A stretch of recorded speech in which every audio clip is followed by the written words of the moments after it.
Hey guys, I'm Dane Harden with Western Masters Martial Arts. Welcome to a history of Taekwondo.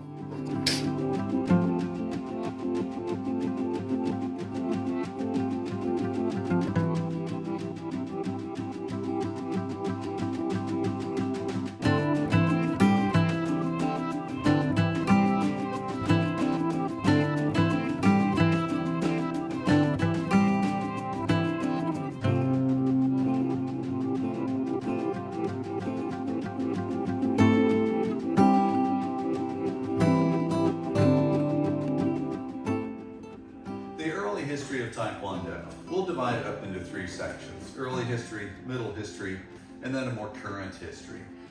If we talk about the ancient history of Taekwondo, I could make it really simple and just tell you there isn't one. Because Taekwondo, the name, didn't really occur until 1955. General Choi, Hong Hee Choi, is the gentleman who is credited for coming up with the name Taekwondo. But if we really look into Korea's antiquity, we can go back to around 50 to 600 AD, and we can trace the lineage of empty hand martial arts in Korea to a martial system that was called Subak, S-U-B-A-H-K, Subak.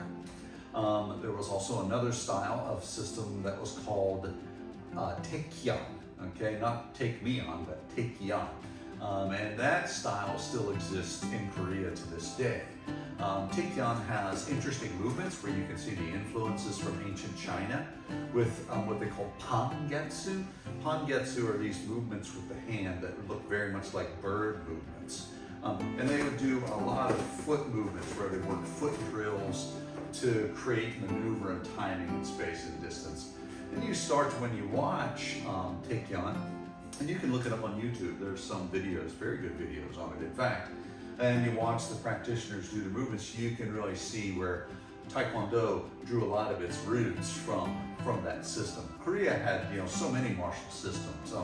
The bow, they were highly skilled with bow and arrow, and with the sword, they used a straight sword, soryugi, what might be the name for it in Japanese. And you would see that influence constantly all the way up through the centuries between Korea and Japan. The Koreans were pretty amazing sailors, really.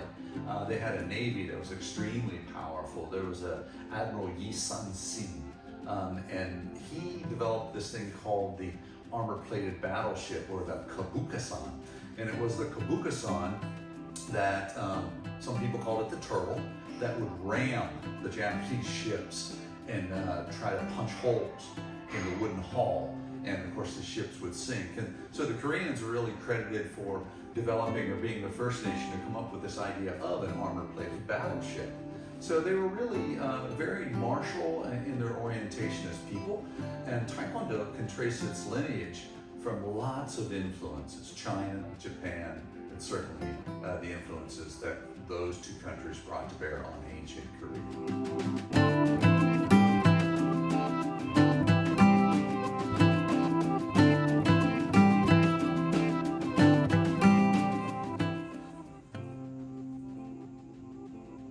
Okay, so now we're up to the three kingdoms of Korea. So we've gone through the ancient history of it, and now we're sort of in like the Middle Ages period. So the three kingdoms of Korea were Bakje, Goguryeo, and Silla. And those three kingdoms, of course, like all kingdoms, they would war against one another throughout the ages. And it wasn't until we run into this group called the Hwarang Warriors. They were a youth group, and again, they were like the ninja of Japan. If we were looking for an equivalency between Korea and Japan, the Hwarang Warriors would have been kind of like the ninja. They are touted with having played a huge role, a leading role actually, in the merger of the three kingdoms of Korea and unifying Korea, the entire peninsula, under one basic ruler. And that would then move us forward into the modern era, which is going to be our next section, where we're going to start at around 1850 and work our way forward.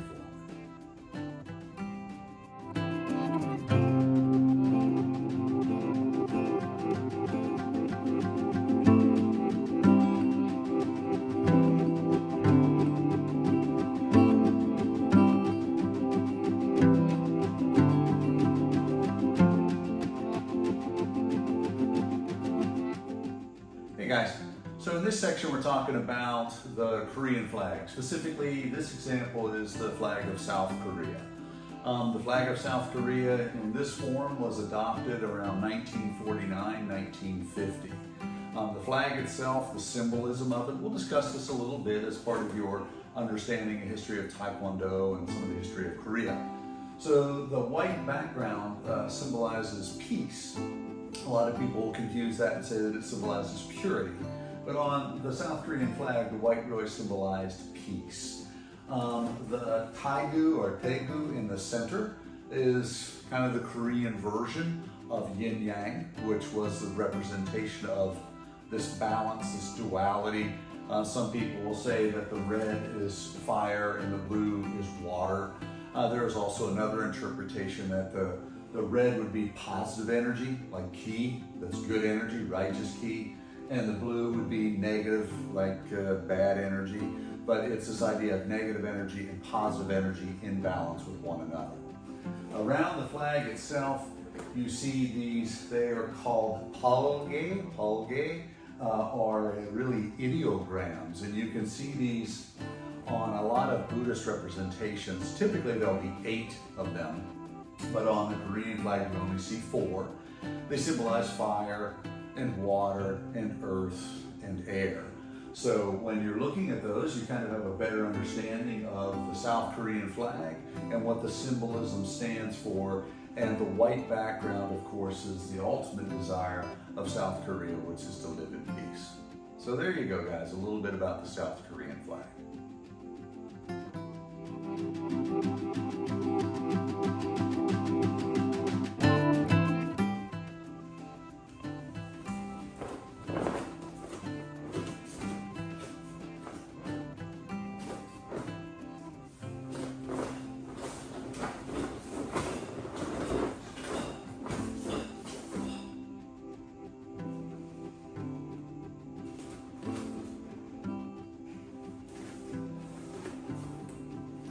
Oh, hey guys. So we're still working on this history of Taekwondo. So in this section, what we're talking about is the modern era. So we want to start the modern era at around mid-18th century. So we'll say 1850. Well, there's something interesting that happened in 1850 and involved the United States. We have Admiral Perry, who shows up in that part of the world. And until that time, both Japan and Korea had been isolationist states. Korea was known as the Hermit Kingdom. It was a Hermit Kingdom because they essentially wanted to be left alone by the rest of the world, right? So you have this influence where the United States goes into Japan and we introduce our Western ideas, Western concepts, Western principles of warfare. That leads to this development in Japan of an imperialism, of this idea of making Japan into this great world power. They would, in 1903, 1904, 1905, fight a war with Russia. It's called the Russo-Japanese War. In Aikido, we talk about this often because it had such an influence on the father of Aikido, Mordecai Ueshima. But it was that Russo-Japanese War that changed the mindset of the Japanese, and really changed the mindset of the world when you're looking at the Japanese. And that is like, wow, this little island nation just defeated a Western, civilized, in our mind, power, the Russians. Well, that kind of lit the match. And then the Japanese started looking around. And the first thing they do is they invade the islands of the Ryukyuan region, which is south of Japan. We would know that as Okinawa. And they invade and take over Okinawa. And then eventually they start looking at Formosa, which today we know Formosa as Taiwan. And then eventually around 1907, 1908, they start looking at Korea, 1905 in some books. And they decide they're going to put troops in Korea. Well, eventually around 1910, they actually annex the entire peninsula of Korea. They say, okay, now you guys are part of Japan. So that leads to a major shift and a change in things. You know, up until that time, you know, we had Taekyon flourishing and Subak still existed in some elements. Korean archery, Korean sword, those sorts of things all had pretty much flourished on their own. But when the Japanese moved in, they basically tell the Koreans, you can't practice your martial arts, you need to adopt Japanese martial arts, and you need to become more like your father country, Japan. And so if you're a young man and you're living in Korea between 1910 and 1945, if you want to advance your studies, you have to go to Japan to do it. Well, if you think about it, guys, what's happening in Japan at that exact same time? That is when Gichu Funakoshi, right, the father of Karate Do, is teaching his version of karate, Shodokan, in Japan. So when you look at a lot of the modern systems that we see in our Taekwondo, like my system, Chunji, Tangan, Tosan, Wongyo, Yoko, Chungan, Togi, Walong, Chungmu, you will see a lot of similarities in the movements to the Shodokan system. Okay? And the reason for that is because of the heavy influence that the Japanese had on the Koreans at that time. If you were going to study martial arts and get a higher education, you had to go to Japan to do it. So they go to Japan. These guys from that time until 1945 would either train directly under Gichu Funakoshi, or later years, like 35 to 45, they would have trained from Funakoshi's son. But it was all heavily influenced by Shodokan karate. So that's why you see such a similarity. And it was because the Japanese forbade them from practicing their indigenous martial systems. Before you throw stones at the Japanese, though, too quickly, realize that when MacArthur occupied Japan at the end of World War II, one of the first things that he did was to forbid the practice of the traditional arts. Aikido slickly used to call themselves Aikitaiso, which meant a martial dance. So when MacArthur and his people saw that, they thought, oh, well, they're just dancing, so it's really not martial art. We're okay with that. But swinging their swords around and all that, no, they can't do that. So we limited it in Japan as well. And the Japanese did the same thing to the Koreans. So that gets us up to about 1945. Well, what happens in 1945? Well, of course, World War II. World War II ends. Korea now is free. So the Japanese have to go home, they leave. Of course, they've been a part of Korea now for what, 35 years, so they left their influence. And after they leave, you have this development of the Kwons. The Kwons are the various schools that would develop around 1944, and they started to develop in different styles of martial art. You have Cheongdo Kwon, Sudo Kwon, Changdo Kwon, Odo Kwon. There were originally 5 Kwons, and eventually there were as many as 9, and some people argue that there were 10, right? And they have this guy, Syngman Rhee, who eventually would become president of Korea, and he's telling the Kwons, you've got to unify, you've got to become one system, and I would love to see that happen, right? Because originally they had a Korean martial art, Tang Sudo. Well, Tang was a reference to the Tang dynasty in China. And what's interesting about that, to me at least, is if you look at karate, kata, if you go pre-1930, kata was a reference to empty, but it was really also a reference to China. So karate, Chinese hand, Tang Sudo, Tang, a reference to the Tang dynasty, Su, hand, Su, and then Do, way. So you have karate Do, the Chinese hand way. You have Tang Sudo in Korea, guess what? Chinese hand way. So the similarities that you see really get interesting. So Syngman Rhee basically says, you guys need to get your stuff together, right? And eventually what happens is they start to merge. And there's one gentleman who is very familiar to me. I've actually had the pleasure of meeting him a few times in my lifetime, which is General Choi. Choi is a gentleman who in 1955 coins the term Taekwondo, the way of the hand and fist, right? He would really start to develop this into what was called the KTA, the Korean Taekwondo Association. Korean War comes, of course once the Korean War comes, then you have more political fallout, you have the splitting up of Korea into North and South Korea with the DMZ, the demilitarized zone. General Choi, who fought for the South and fought for Korean independence against the communists, basically lived though and was from Northern Korea, so he had some sentiments to the historical background of North Korea. So it leads to a split, and he develops this thing called the International Taekwondo Federation. He eventually has such hardship with it that he leaves Korea altogether and settles in Toronto, Canada.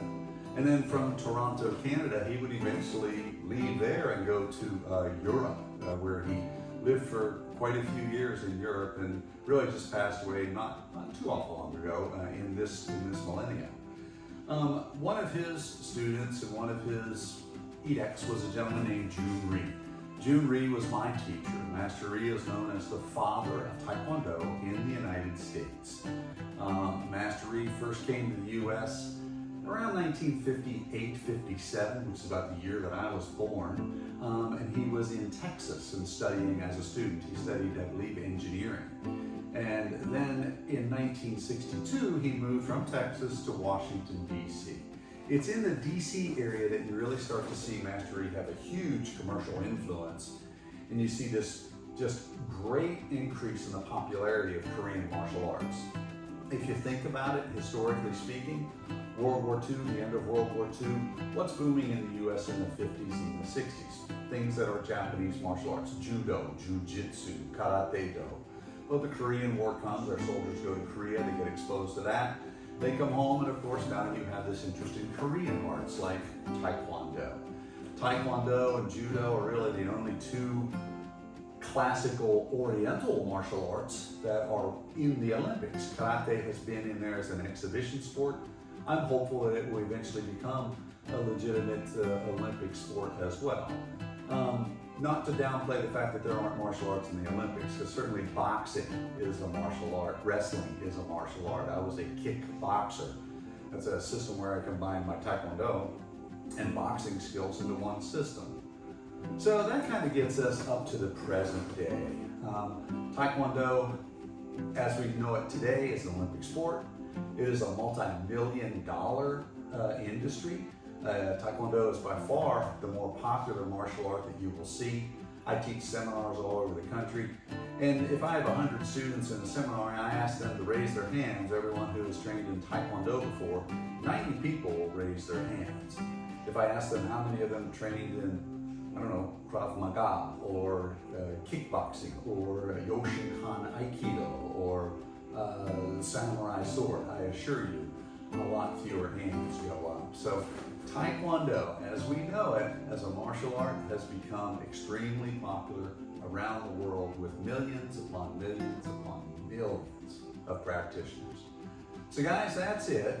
That finishes this kind of a deep dive into the history of Taekwondo. I'm Dane Harden with Western Masters Martial Arts. Also, Dane Harden Martial Arts on YouTube. Please like and subscribe. We're getting close. We're in the mid 700 range. Our goal this year is to try to get to 1,000 and more. So if you would, I'd greatly appreciate your business. Please like and subscribe. Dane Harden Martial Arts on YouTube. Thanks guys, and enjoy your day.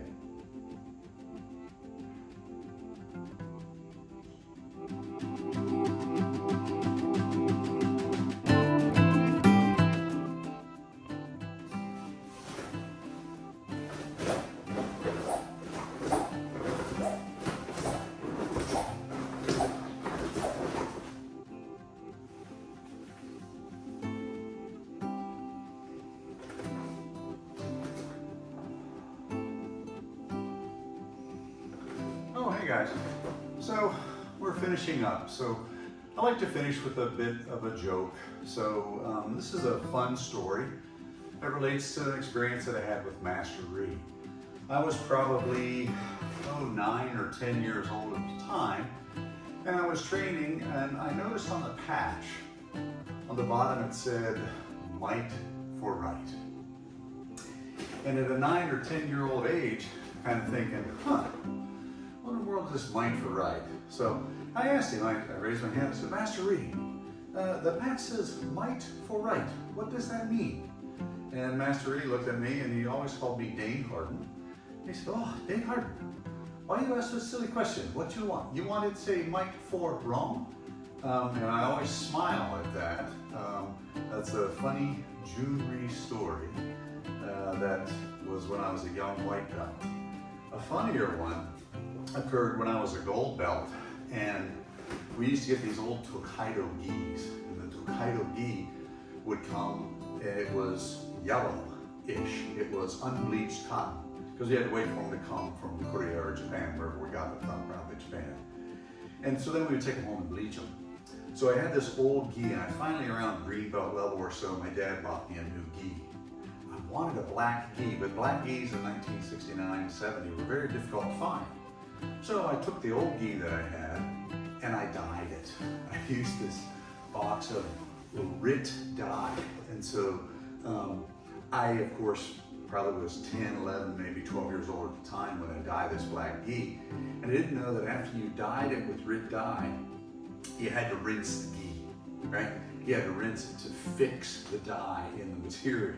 So I start working out one day. I'm at the dojo there in DC on Capitol Hill, training with Master Rhee. I had gone to visit my brother, and he took me to the dojo there in Washington. And while I'm training, I'm dripping black sweat all over his carpet and all over the floor. And Master Rhee looks at me and goes, "Dan Harden, why are you bleeding black?" And I told him I had dyed the gi with some ridden dye. And Master Rhee looked at me and he went, oh my, your mama's gonna be mad at you. And I remember when I went into the dressing area to change and took my gi off, from my neckline all the way down to my ankles, I was pretty much black to grayish in appearance. And it took about a month for that ridden dye to wear itself off of my skin. So there's a couple of funny Jhoon Rhee moments for you. Guys, I hope you enjoyed the video. Thanks a lot.